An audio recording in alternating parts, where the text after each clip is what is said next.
iniciando mais um programa Presença e Harmonia, uma realização da Ordem Rosa Cruz Amorque, grande loja da jurisdição de língua portuguesa. Hoje vamos conversar com o historiador e bacharelando em museologia, Everson Dubiela, sobre o conto de Sanherete. Confira!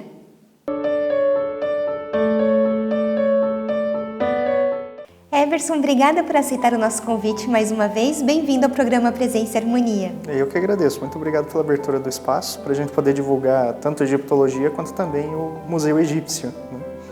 Everson, então hoje a gente vai falar sobre literatura no Egito Antigo, em especial sobre o conto de Sanherete. A gente pode entender esse conto como uma evolução de um tipo de literatura que existia no Egito Antigo, ainda no seu início, no Reino Antigo, que nós chamamos de autobiografias? Sim, na verdade o conto de Sanherete, que é essa parte da literatura que nós vamos trabalhar hoje, ele trabalha realmente com toda a questão da autobiografia. Então, claro, para a gente poder conseguir enxergar dentro do conto de Sanherete esses elementos que se apresentam dentro da autobiografia, nós temos que também entender o que é uma autobiografia, o que ela significa, quando que ela surgiu, de onde que ela veio. Bom, as autobiografias, elas são originárias, então, do Reino Antigo. Então, na época também da construção das grandes pirâmides, como Gizé, e outros sítios, então, que nós vamos encontrar. A autobiografia, ela tem 4 momentos. Então, sempre, o primeiro momento vai trazer o nome da pessoa, vamos encontrar também as oferendas que ela possuía, os títulos e uma coisa importante que ela fez. Então, uma das autobiografias mais conhecidas é a autobiografia de Herkhuf. Mas no Museu Egípcio, nós temos uma autobiografia que era de um nobre da época do início da construção das pirâmides, que é o Pei-Nefert. Então, nessa estela do Pei-Nefert, que é uma estela em ladrilho, que foi escavada em 1905, então, ainda durante a expedição Hearst, você consegue identificar, então, uma autobiografia que ela é bastante direta, ela é, vamos dizer assim, ela é introspectiva, ela não tem uma narrativa. Então, ou seja, em termos literários, realmente não se trata de uma parte da literatura, mas de um texto já formulado, onde você vai encontrar esses 4 momentos, esses 4 elementos que trazem um pouco da vida daquela pessoa que está sendo cultuada ali naquele momento. Então, essa autobiografia ela era realmente colocada dentro da tumba da pessoa, fosse uma mastaba ou alguma outra forma de construção de enterro, então, para aquela determinada pessoa. É claro que o conto de Sanherete, além de trazer esses 4 elementos que estão presentes na autobiografia, também vão trazer um outro elemento, um outro tipo de texto, que são as instruções. Então, ou seja, o conto de Sanherete, ele é conhecido da 12ª dinastia, estamos falando do Reino Médio. Só que entre o Reino Médio e o Reino Antigo, existe um período chamado de primeiro período intermediário, um período que é cheio de problemas dentro do Egito, e este período cheio de problemas faz com que a literatura acabe aflorando. Até então, existiam apenas textos administrativos, textos que eram também de autobiografia e o texto das pirâmides. Então, você pense que os problemas originados dentro do primeiro período intermediário fazem com que o escrito, a literatura, ela acabe se desenvolvendo e passe a existir mais uma forma de literatura, que é justamente o texto das instruções. E o texto de instruções, eles tinham realmente um fundo moral, então traziam moralidade para o egípcio antigo. Então, você tem, no conto de Sanherete, elementos que vão ser relacionados à autobiografia e, ao mesmo tempo, às instruções. Bom, no conto de Sanherete, então, para a gente poder entender ele já vai trazer uma narrativa que é bem diferente desses outros tipos de textos que nós temos. E por isso que ele é tido como o primeiro texto de realmente uma literatura, então com uma narrativa, com uma história que acaba sendo desenvolvida, que vai trazer também ações, que vai trazer diálogos, então muito bem elaborados por parte dos egípcios antigos, e que datam aí do Reino Médio, como eu disse, 12ª dinastia. Bom, o conto de Sanherete, ele também acabou sendo compilado durante quase 700 anos. Então vamos pensar, durante quase 700 anos ele estava acessível para a classe de escribas, né? E para toda a classe que estava relacionada a essas pessoas, né? E portanto, se ele tinha um fundo de moralidade, se ele tinha um fundo também ritual, né? Então que é no caso da autobiografia, ele servia também para ensinar novos escribas, né? E portanto essa classe seria educada através desse tipo de texto. E portanto esses 700 anos são explicados dessa maneira. Mas uma coisa que nós temos que ter em mente é que, assim como os hieróglifos monumentais, ou seja, aqueles que estavam presentes nas paredes, né, então de templos e de tumbas, ou aqueles que estavam presentes dentro, aliás, escritos em papiros, né, esses textos não estavam acessíveis para qualquer pessoa, né, então não era a maior parte da população egípcia que saberia ler e escrever. Na verdade, apenas uma pequena parte, né, então, que era realmente letrada, que iria conhecer este conto, né? E é claro que outras civilizações que viviam próximas ali ao Egito também vão ter conhecimento dessas histórias, porque haviam trocas culturais. E, portanto, muitas dessas histórias elas vão ter influência até mesmo nos dias de hoje, como nós vamos poder observar com o conto de Senherret, que teve influência em alguns textos, né? Aliás, alguns textos bíblicos vão acabar tendo alguma influência dentro também desses contos egípcios e contos de outras civilizações. E Everson, então a gente, na verdade, tem que falar a respeito do que trata o conto. Então você pode resumir para a gente essa história? Bom, na realidade, para a gente poder entender a história, nós temos que compreender primeiramente quem é Senherret, né? Então, Senherret, durante algum tempo, o seu conto ele foi colocado como conto de Sinué. Só que este nome foi dado por Alan Gardner, né? Então lá já no finalzinho do século XX, né? E o que acontece? É um nome copta, né? Então, ou seja, é um nome que, vamos dizer assim, o copta ele já é uma língua que foi falada até pouco tempo atrás no Egito, né? E claro, deriva, né, então, do egípcio antigo, mas muito pouca coisa sobrou, né? E o copta, portanto, é que traz esse nome Sinué, né? Então muitas pessoas conhecem esse conto através desse nome, né? Mas se nós pegarmos ali realmente os hieróglifos, nós vamos conseguir traduzir então como o nome de Senherret, né? E Senherret que pode ser traduzido como filho do sicômoro, né? Então esse é o nome traduzido desta pessoa, né? Uma diferença que existe desse texto para autobiografias é justamente a personagem, né? Senherret existiu ou não? Nós não temos como saber, né? Então por quê? Porque não existe realmente uma autobiografia dele, né? Se fôssemos atribuir, talvez essa fosse a autobiografia, mas não temos como dizer isso, né? Não existe uma estátua, não existe um objeto que diga que Senherret realmente existiu, que não seja propriamente o conto dessa maneira, né? Agora, diferente das autobiografias, né? Nós sabemos que o Penefert, né, que tinha sua autobiografia, existiu. A princesa Neferubit também existiu. Por quê? Tem as suas autobiografias, elas eram cultuadas, mas não o conto de Senherret, que é um conto literário, né? Então nós não sabemos se Senherret existiu, diferente das personagens que vão aparecer dentro desse conto, que é, por exemplo, o rei Amenemhat I, né? Então, que também foi o primeiro rei da 12ª dinastia, Senusret I, que era seu filho, Nefert, que era esposa de Senusret I, né? O príncipe Amunenche, que era da terra de Yaa, né? Então, ou seja, da terra de uma terra estrangeira, né?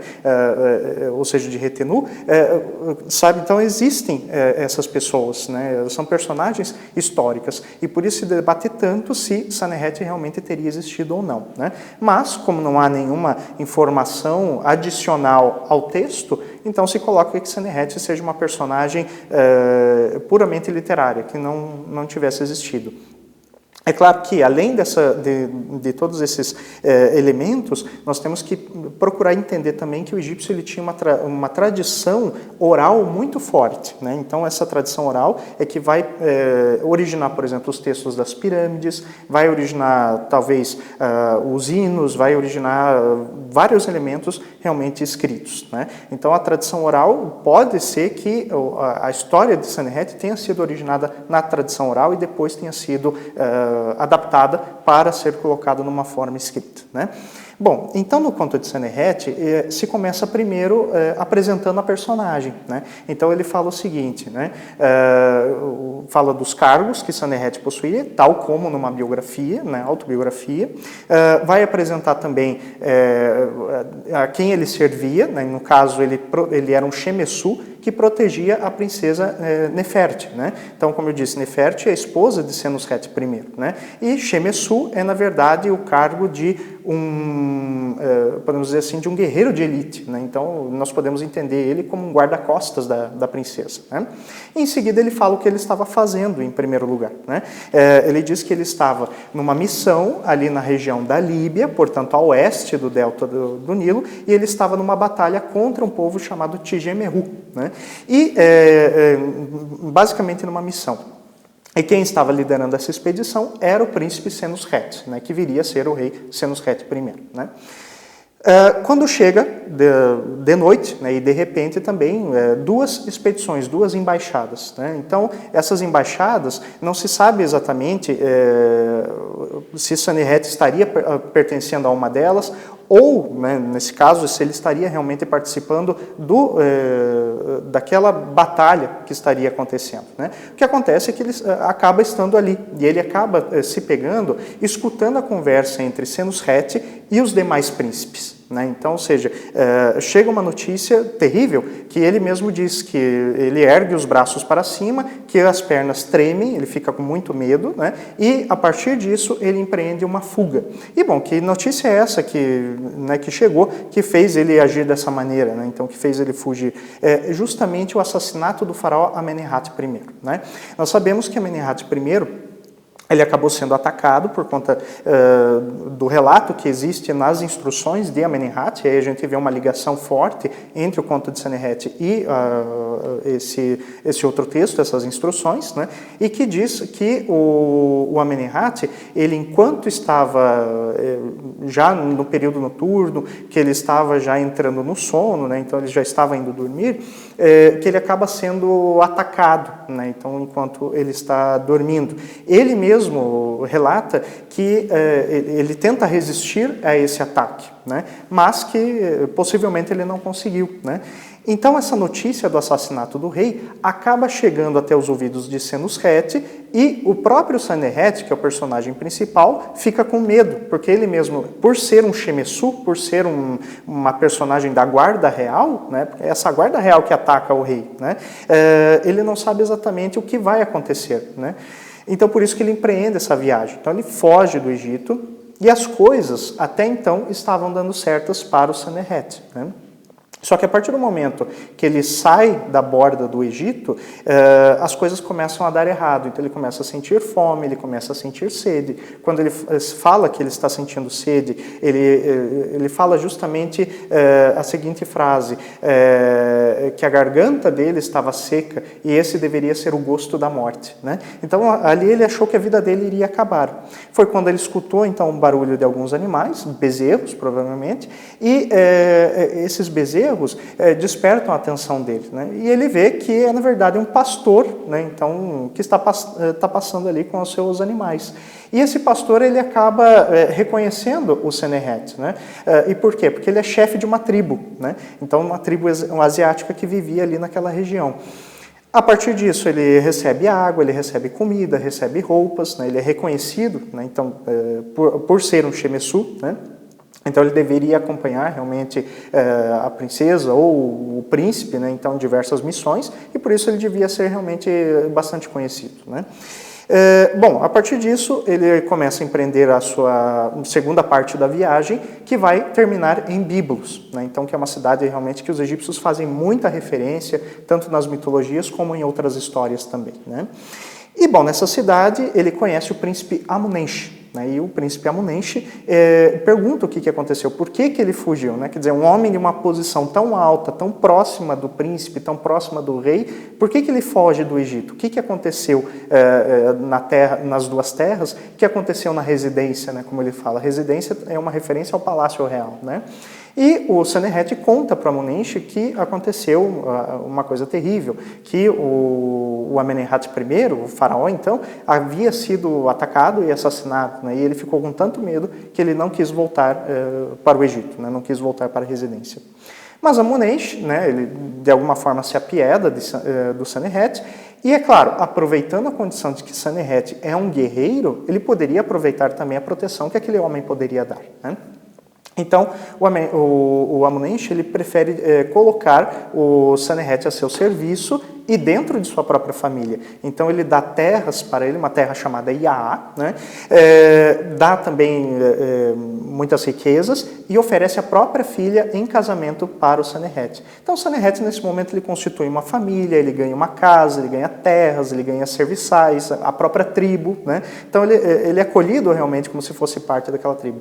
Então, nesse momento, nós temos o Sanehat deixando de ser egípcio para ser efetivamente um asiático, né? Então, ou seja, um homem do Retenu, como os egípcios referenciavam.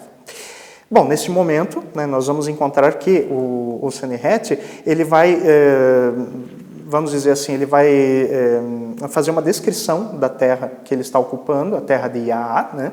Essa terra pode ser a planície de Jezrael, a atual Jezrael, né? E essa terra, segundo o Sanehat, era uma terra que tinha muita uva, que tinha óleo, que tinha mais vinho do que água, né? Então ele faz esse relato dessa terra, né? E, bom, o que vai acontecer? Após anos morando, então, nessa terra, né, certa vez chega um homem forte do Retenu. Né? O que é esse homem forte do Retenu? É outro guerreiro. Né? E esse outro guerreiro, ao que parece, ele havia conquistado as várias outras tribos, ou a maioria deles, ou uma parte, né? E, portanto, era um homem muito temido. Né? Quando ele chega até o Sanehat, ele exige que Sanehat lute com ele. Então, ou seja, acaba colocando ele para realmente um duelo, né? E, bom, parece que eles acabam se preparando ao longo de 2 noites, né? Lembrando que o egípcio ele conta o tempo como noites, não como dias, né? Então ele se prepara durante 2 noites, né? E ao chegar o dia, ele também relata o momento da batalha, né? Então, em que o homem forte de Retenu lançou as suas lanças, mandou as suas flechas, mas nenhuma delas atingiu Sanehat, né? Então, esse homem forte do Retenu parte para o ataque corpo a corpo, né? E é onde o Sanehat consegue se desviar e de alguma maneira consegue matar o homem forte de Retenu. E ele inclusive fala como ele faz isso, né? Então através de uma flecha que é enfiada na garganta do homem forte de Retenu, né? Aqui nós vemos um paralelo muito importante com a Bíblia, né? Então quando a gente fala da história de Davi e Golias, né? Quem é o Davi, né? O Davi é um homem pequeno, né? É um homem que realmente não tem porte de um guerreiro, né? E o que acontece? Como que o Davi faz para vencer, né, o Golias? Ele lança também uma arma, né? Então é uma arma de projétil, né? Uma pedra, né, que vai acertar então o Golias e o Golias assim morre, né? Então nós vemos aí que talvez essa história do Davi e Golias tenha esse pequeno paralelo, né, então junto à história do Sanehat enfrentando o homem forte de Retenu, né? Então isso é muito importante. Após essa batalha, Sanehat então ele acaba agradecendo ao deus Montu, o deus egípcio da guerra, né? E então ele começa a sentir uma saudade enorme do Egito, né? Ele começa a sentir saudades de casa, né? E ele pede para um deus desconhecido que nem mesmo ele sabe quem é, né, para que o mande de volta para casa, né? Então ele fala isso no texto, né? Ó Deus que me mandou para fora do Egito, né? Por favor, se apiede e me mande de volta, né? Então é isso que acontece, ele pede, né, então, a esse Deus desconhecido que ele possa ser enviado novamente para o Egito. E de alguma maneira a história ficou tão conhecida dessa batalha, ficou tão famosa, que chega aos ouvidos do rei egípcio, nesse momento Senusret I, aquele príncipe, né, então, que o Sanehat também acabou acompanhando em determinado momento, né?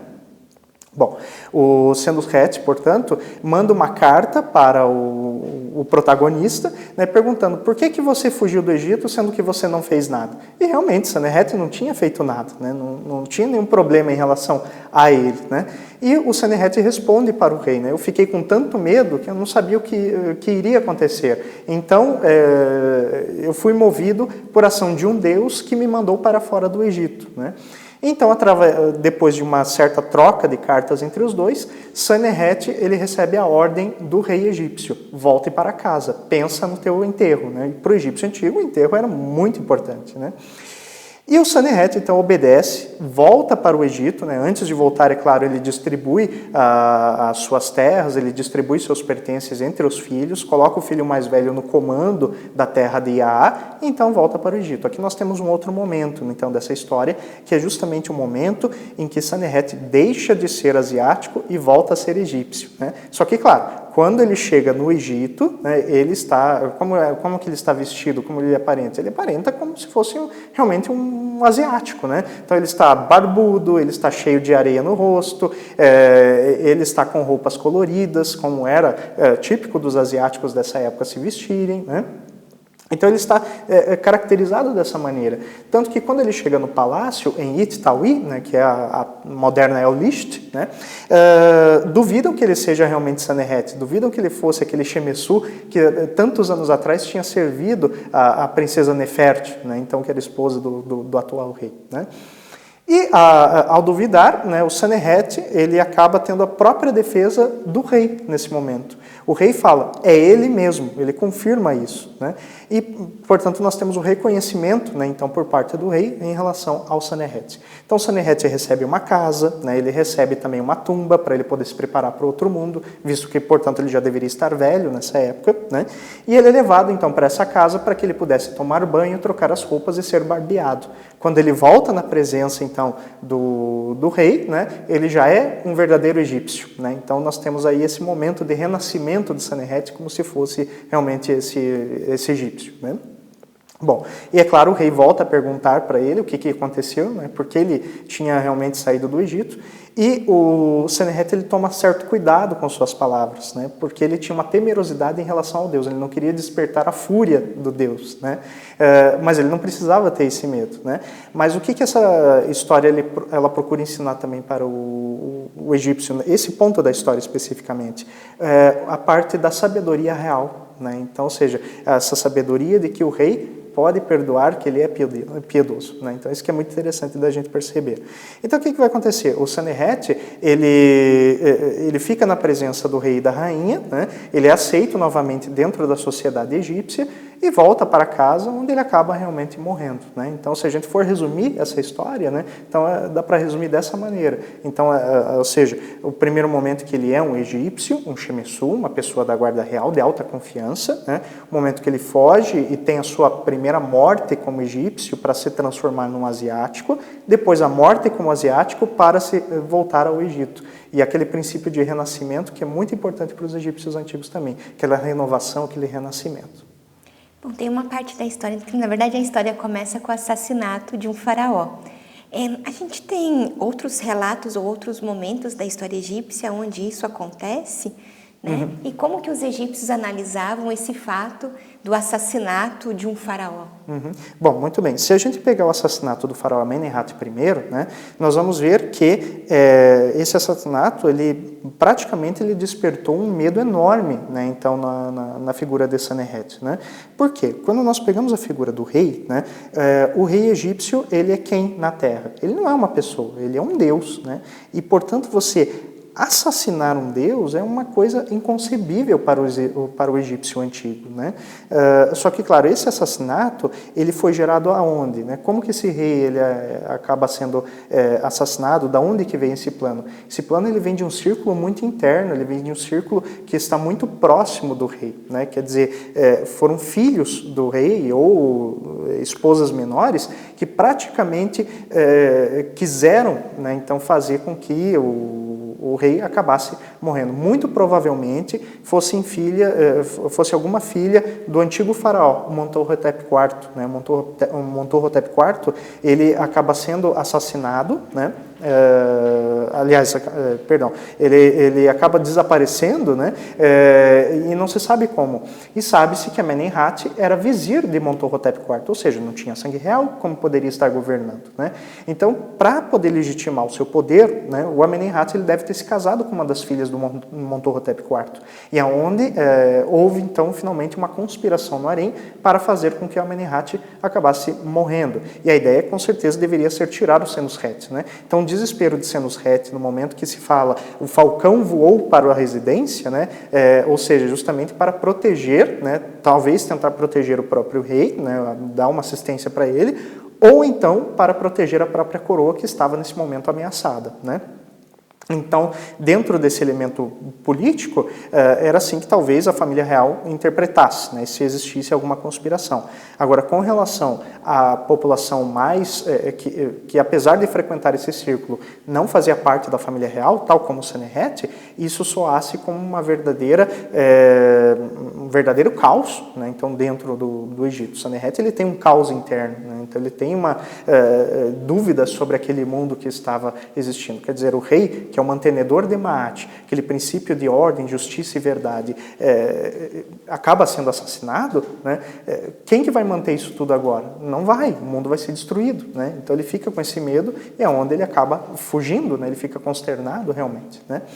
E com relação à outra pergunta sobre assassinato, né, se houve algum outro assassinato, existem algumas suspeitas, mas um dos casos que se tem certeza de que o rei foi assassinado foi o rei Ramsés III, né? Então, ou seja, muitos anos depois, já estamos falando do Reino Novo, né? Mas inclusive há um processo jurídico, né, então dentro do Egito, que fala sobre o processo, né, então deste assassinato. Tem a múmia também do filho de Ramsés III, o Pentauer, né, então que talvez tenha sido o filho que planejou o ataque ou que desferiu o golpe que culminou com a morte do Ramsés III, né?